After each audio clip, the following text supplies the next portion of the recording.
truk Mitsubishi Fuso yang dikemudikan Rusli mengalami kecelakaan tunggal di Jalan Cuutnyadhin, Banda Aceh, tepat di depan SPBU Simpang Dodik pada Kamis, 6 Maret 2025 sekitar pukul 3 dini hari.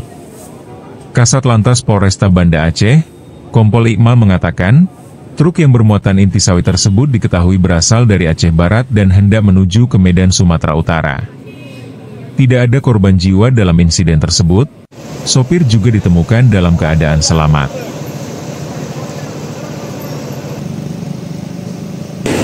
Jadi untuk kondisi korban, supir alhamdulillah sehat, hanya kerugian material dan barang yang dibawa di dalam kendaraan tumpah.